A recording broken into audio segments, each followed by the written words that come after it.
So, welcome to the Fisher's Hill Community Garden, where we are today celebrating 2 years. 2 years they've been planting up here now, and so we've come up here to celebrate, meet the organisers. The Deputy Mayor's just turned up, and see who else we get to meet while we're up here. Let's go and have a look.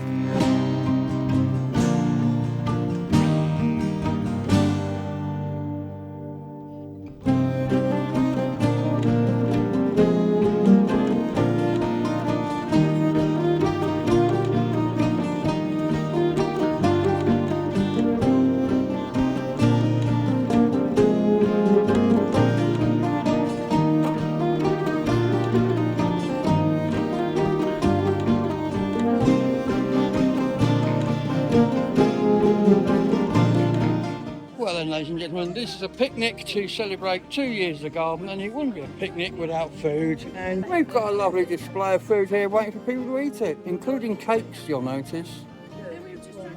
You know me and cakes.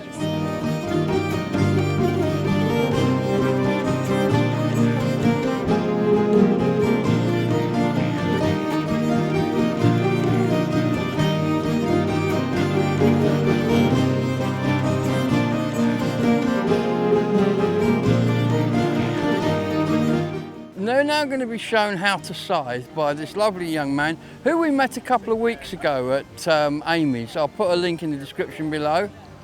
Now we're going to find out just how you use it. Good afternoon. Thank you for coming. Susanna got in touch quite recently and asked if I'd come and do a bit of a demo, and Susanna's getting a scythe, so I thought I'd try and incorporate it all. Anyone done scything before or tried? So, before we're able to scythe, we must peen. I just had one. Before you left the house. So, if you're to purchase a new scythe, you'll see this gold at the end, or it might be black, but there's a covering, a lacquer going all the way along the edge. So that needs to come off. And then this bit here is a peening jig, and it comes with 2 caps, and you sit on the peening pony. The reason for this is you want to be able to rest the blade on your legs as well while it goes through the jig and you're hammering, and the 2 different caps have 2 different effects. Well, I'm with Councillor Lockabando here, Deputy Mayor no less. Hopefully next year our Mayor. This is amazing, isn't it? It's fantastic, really nice. Absolutely, and of course this is the councillor right behind this, aren't they? I mean, Yes, it's council land and everything. Yeah. It's good. It's about, you know, doing things for the community. I think community is the big word at the moment. Yeah. And it's nice to see the community getting involved in this. We've had a community family fun day, which sadly I missed yesterday. There was a family picnic last week, a couple of weeks ago. It's great there's more community stuff going on. And of course all our town deal stuff is community based as The well. community here includes the wildlife, so it's not just the human community. Absolutely. It's the whole life community. Absolutely. Animals, insects. Leaving this grass a bit longer makes such a huge difference, doesn't it? Well, we had no mow May for No mow May. all councils' land, which is finished now, but we did have a no mow May. I think it's great. I have a no mow every year, all year. My back garden. I suppose you could call it wilding. It's more rampant than wilding, but You don't need to rewild it. I opened the back door last year to put some washing out, and there was a solid wall of green mass that I had to cut through with a hedge trimmer to get out the back door. It was the shape of the back door. I shouldn't really admit to that, but the Mayor has given me permission. She said, that's good, that's wilding, keep going. So I've got permission to have an untidy garden. So you need to do a bit of de-wilding. Dewilding. My cats love it. My cats love it. So we've got many things coming up. You got anything interesting that you want to talk about coming up that you're particularly interested in? I'm starting to think about next year. Deputy Mayor. Yes. Who knows, I might be Mayor. Mm-hmm. And I'm just thinking, what does Glastonbury need? What am I interested in? What's possible? What's possible? What can you bring to the table? What can I bring to the table? Yeah, and starting to talk about it with people. That's a good time to start. And the town deal is a big thing. That'll be in full swing next year for sure. But one of my interests is St Dunstan's House, which is going to be a health and wellbeing centre. So one of my themes would be health and wellbeing. That'd be good. That'd be good. And I know you're interested in the multi-faith. Yes. We have how many faiths in this town? There's an extraordinary number of faiths in Glastonbury. Some of them have one devotee, but they're still there. It's all that matters. If that one gets to heaven, then they're on to the right. Job done. Job done. Glastonbury is a town of small groups, very diverse groups. But my impression is they don't talk to each other as much as they could, or even should. And even a bit ignorant to each other sometimes. I think if you can bring these groups together, that you've done a good job. Because, I mean, we've seen how powerful community groups can be when they start doing things. Sure. You know, things get done when the community pulls together. And if we can get the community groups to pull together as a whole, move heaven and earth. Yeah. Move heaven and earth. Also, if you have different groups suspicious of each other, it just undermines everything. Of course it does. Yeah, Of course it does. It's toxic. Yeah. You don't want that. No. You don't want that. Anyway, listen, it's been fantastic and we'll be talking to you a lot more, I'm sure, during the year. But for now, you've got your own scythe. Look at this, ladies and gentlemen. The Grim Reaper, because you already do this for real up at your field, up by the top. So there you go, ladies and gentlemen. With certain amounts, yes. Yes, this is Thank good. you, Gabriel. My pleasure. I'm going to step away from the blade. Thanks, buddy. Well, there you go. There's our wonderful Deputy Mayor, Councillor Lockabandu, who's talking about some of his interests for next year.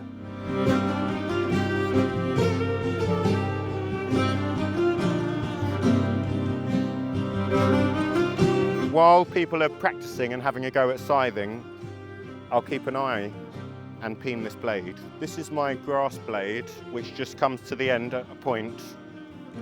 And a ditch blade has this extra steel point at the end. And that is for if you're in a ditch or you're just, where you're mowing, you're confident there's going to be obstacles, rocks, wood, chicken wire. Chicken wire is a classic. It's slightly tougher steel, but Susanna's getting a 65cm ditch blade. These blades that I have are made in Austria. So can you still cut grass with a ditch blade? Yes, but it can also handle some thicker weeds, older nettles. A grass blade, I'm fine with my grass blade going through young nettles. I like to keep nettles for the caterpillars a lot of the time, but I wouldn't be afraid of my grass blade cutting through young nettles. Every time the blade hits something that it's cutting, it deadens the metal, the bevel. That's why when we're scything, we're consistently using the sharpening stones every 10 minutes or less, depending on what we're doing. Grass blades I'd peen to a finer finish to get a better finish on the ground. If I'm doing a 5-hour scything session, I want to know that I've peened my blade nicely. It's basically going to make my work easier. Something about to happen here, ladies and gentlemen. Not quite sure what. So, you've read what I've written, Yes, I've read what you've written. and you pull it out by that. Pull it out like Pull it that. out like that. It does bang. What's going to happen?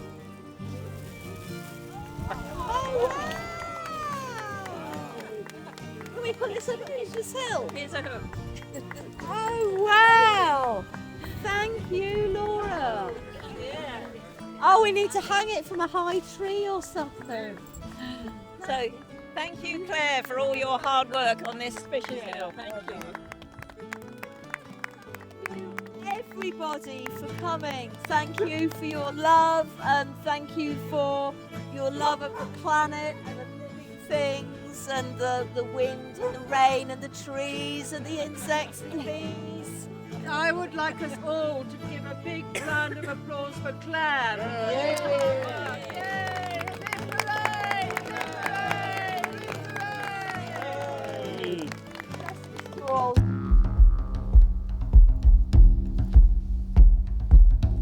I will start peening this blade for people to see. I'm going to have to remove this lacquer, but you can see that this comes off relatively easily. This is a Gary Flex stone. which isn't all that sustainable because it erodes, but it's what we have. So there's a couple of elements, just like the production, the blades are all steel and not made in this country, so there's elements of it that can become more sustainable for us in the UK. So you can treat this like linseed oil or something just to protect it, especially over winter. Right, there's a few angles going on with the setup of a scythe. The most famous one, the hafting angle, is this angle between the blade and the snaff. The wooden shaft is the snaff. So that's as closed as it can be because it's down to the right. That's the range of the angle that it could be. I always start with it as being a closed angle, as close as possible, and that's how I mow. We set up a scythe around the person, I try to, so the person is as comfortable as possible. So that's the hafting angle, and we start with a closed angle and the option of opening up that angle. They've started sending these out sometimes with the word wedge printed on it because there's a tendency for people to throw them away. But so this is for another angle that we'd play with. So you can set up the scythe with the wedge between the tang and the snaff. But so you can play with this angle of how it's hitting the ground. So why would you adjust those two angles? What difference does it make to the actual cut? A common problem is you're doing the motion and you're moving the blade through the grass, but it's riding over the top of the grass rather than cutting into it. And it can be sometimes just with your natural posture or people move in their own unique way. So instead of trying to readjust yourself, especially the older we get, the more difficult it is to readjust. Less adjustable we are. Yeah, so you adjust to us. So is it about how tall you are and this sort of thing? Partly, it can depend because you might be going downhill is one thing, the terrain that you're working with, it can depend.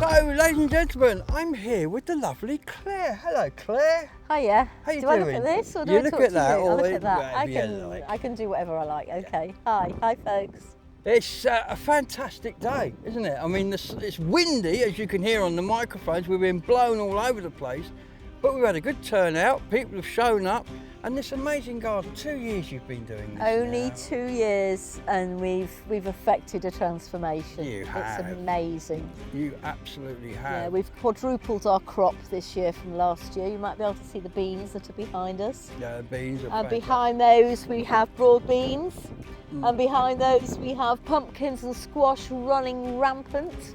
And on the back of the terrace we have 16 tomato plants. I could tell you my dad used to grow runner beans, and one of my fondest memories is of him coming in from the garden. He always wore an engineer's jacket with a freshly cut handful of runner beans. Mum would cook them, and I'm here to tell you, runner beans out the garden, if you've never experienced it, is proof there's a God. There is no better taste in the world. It It's is amazing, beautiful. isn't it? It's beautiful. From the garden to the table, Yeah. you can't beat it. We were eating tomatoes off the vine just this Friday. We started our tomato crop, and they are so small and sweet and juicy and gorgeous. They're like and sweets, aren't they? we're doing so well. We've even planted some winter crop for the first time. We've only been going 2 years.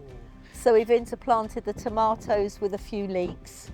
And we eat every Friday, 11 o'clock in the summer, 11:30 in the winter, till about 2 o'clock. And people are welcome to come along. Just come along and join in. There's no Come paperwork. along and join in. There's no paperwork and there's no obligation. I want it to come from people's hearts. If you don't like it, you don't have to come back. I don't want people to feel they've got to come every week. I don't want it to become, I want it to be a joy. Yeah. I don't want it to be onerous, and you don't even have to be a gardener. You know, I had an artist who came for a year, and she did amazingly. She painted the bin by the gate at Beer Lane. I know who you're talking about. She yeah. painted the numbers in pink on the 42 posts which Yeah. which go round the site. Yeah. And she's done absolutely beautifully. And we've got a tree that needs carving as well at the moment. So you don't have to be a gardener, you can be an artist, you can support in many, many different ways. And that's the tree over there, isn't it? The dead tree, which we hope is going to be turned into a sculpture, another artwork. Oh, it would be nice to see the guy who does the owls or the birds made out of wood. There's one in Abbey Park, there's one over the doorway of the Mockery. Yep. Love his work. Yep. Great stuff. Yeah, I think we're certainly looking at the tree that's been pulled back this week. Something actually happening to that, and growing food for people is really important. Biodiversity, pollination, small-scale community harvests, and we are looking to increase the canopy with climate change to just keep things cool and green. And also skills. I mean, today we've got a scyther here, and one of the ladies has bought herself a scythe. I see the guy over there behind us now. I don't know if you can see him. That chap there is looking to buy a scythe. He's that impressed with it. So, I mean, there are skills that people can pick up by coming along here. Oh, as well, yes, aren't there? absolutely. And if you're like me and you don't know your rhubarbs from your rhododendrons, this lady's the person to talk to because she can tell you. Everybody. We've got some wonderful homeschool children who come along with their parents, and they are wonderful. You can be 5, 6, 7 years old, and you can come and deadhead a few marigolds. You can pick some beans. We need people to harvest. We have people who just come and do a bit of strimming. So you don't have to have any level of horticultural skill. If you want to develop it, then we'll give you space to develop it. But if you just want to come and be with people, we have a really motley crew, and we only have 3 rules. And they are? The first rule is to be kind. The second rule is to give more energy than you take. And the third rule is that if something's going down that isn't right, you have to tell somebody else. Bit like British Wales, see it, say it, sort it. And that's it, we're direct and we're kind with each other. Brilliant. So, we've been here 2 years, or you have. I've been here 2 years. I've been walking past it because I only live just down the road over there, and I get to see this every day. What's lined up for the next year? What's lined up for the next year? We are going to increase the inner hedge down the Buckley Road. Oh, good. And we're going to continue to plant blackcurrants all the way down the inner hedge and interplant them with raspberries. And that's over there, isn't it? That's over there. So we've got an outer hedge and we've got an inner hedge. And we're going to probably pull the second wave behind us. We're probably going to pull that forward so we can increase the height of the terrace at the back. And we're going to make more bushes at the front, fruit bushes, accessible for picking. And we're just gonna, and that's plenty. And can people just come in, walk past, I fancy a strawberry or something, and just go and pick it? You don't mind that? Yes. We work on community, we work on trust, and the way we work is there's enough for everyone's need, but not for everyone's greed. That's perfect. So remember that, ladies and gentlemen, there's enough for everyone's need, but not everyone's greed. And if you want to come down, this lovely lady was here every Friday from 11:30? 11 in the summer, 11:30 in the winter. There you go. Come down, introduce yourself. They'll give you a tool or an implement and set you onto something, and you'll start learning and enjoying yourself from then on in. Claire, it's been a real pleasure coming to see you, and I look forward to coming down this time next year, and good to filming see you again. Thank you very much indeed. Fantastic. Thank you.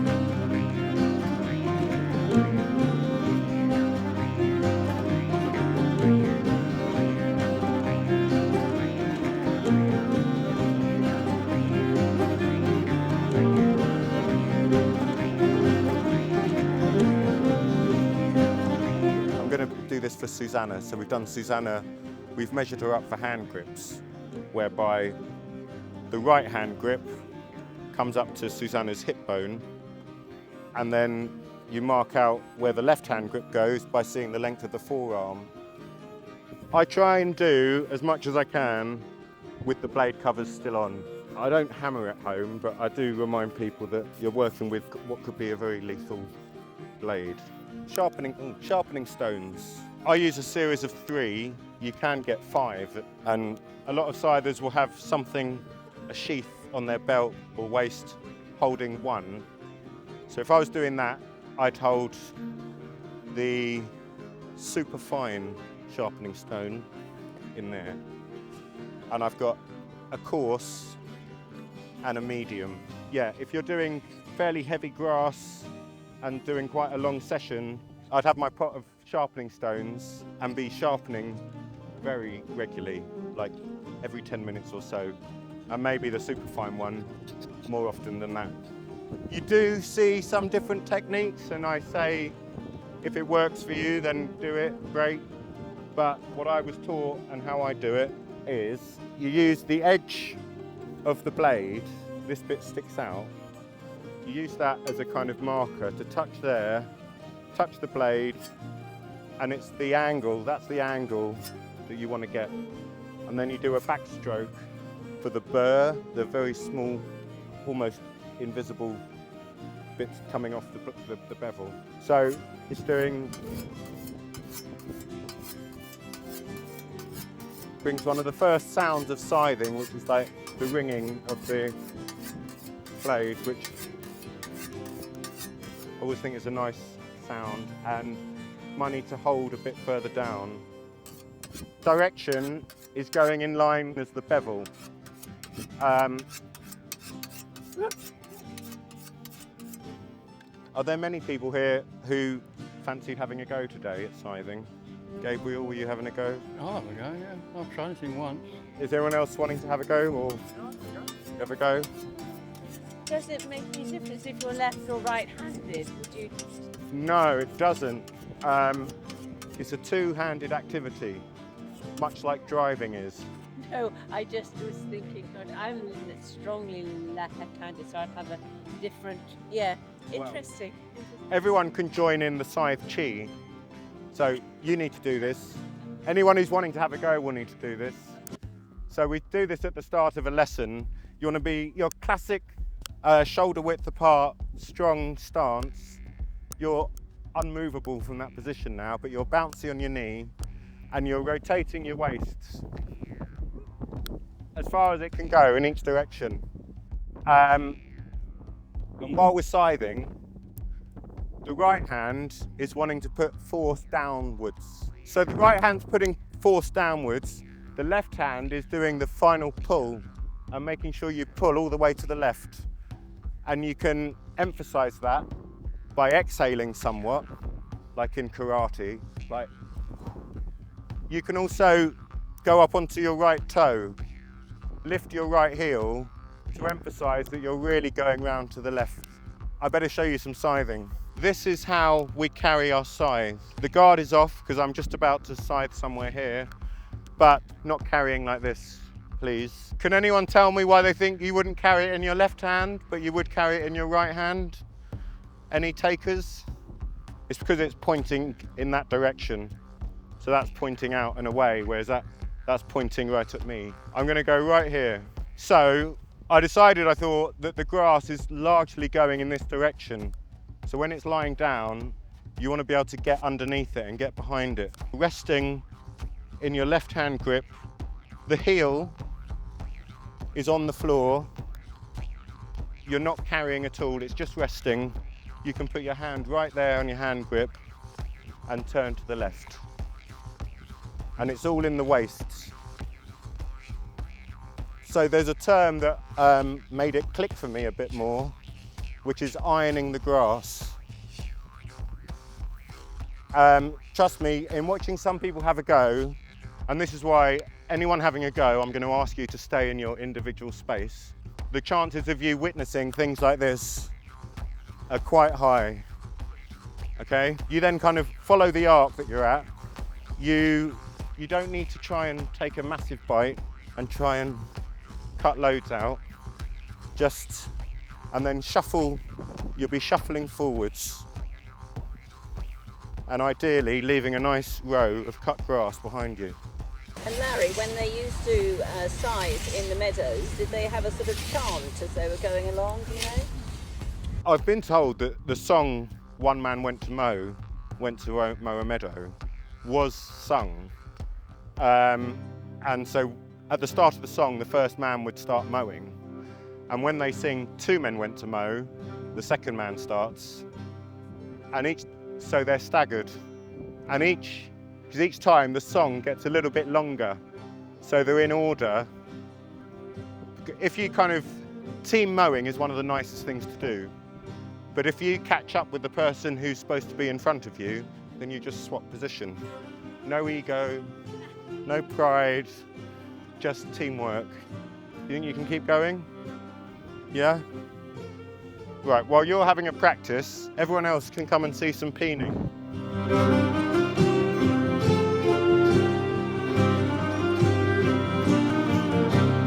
If I'm doing a lesson, or, well, like today, a demo, but someone's buying some kit, I like to leave them with a blade that's ready to use and ready to mow with.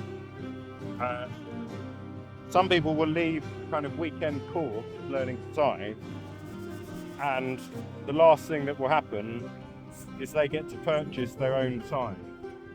So they go home with this kit that still needs a fair amount of work, and I think the bit to focus on is practice scything and not have to worry about, oh, now I need to get this sorted out and cleaned. Some people don't like this element, and that it's boring, but you start appreciating it if you're doing some scything. Obviously, I'll do a 4 or 5 hour job, and I've been in the position where I've regretted that I didn't peen for half an hour yesterday. This is peening. Number 1 cap is rounded at this end, whereas number 2 cap with 2 lines is flat. So we need to hold the blade nice and flat on the plate and right into the middle pin. And each time we hit it, you see it makes this little semicircle.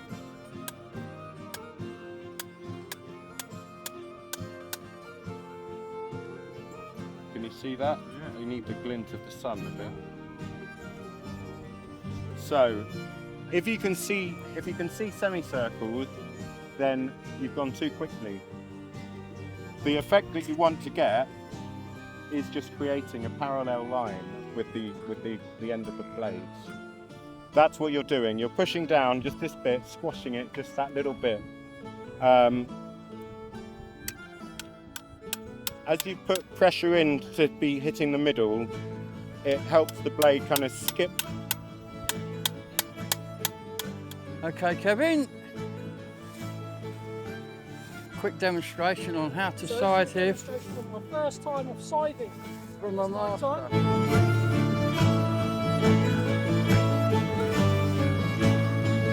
And he's giving the grass a lovely tickle, look at that. Ironing the grass with a blade. Your technique, please. Show me your scything technique, thank you. Right, so let's just have a feel of this. Keep it on the ground. That's Don't what want I it too close to anybody. Right, so that's my arc. Right, here we go. Yeah.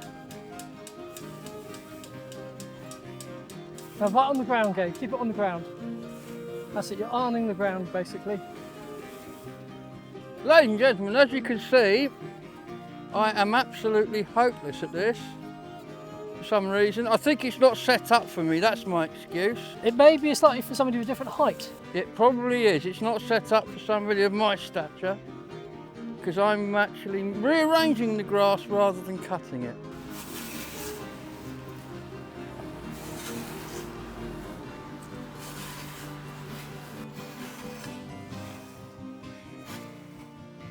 It doesn't seem to be.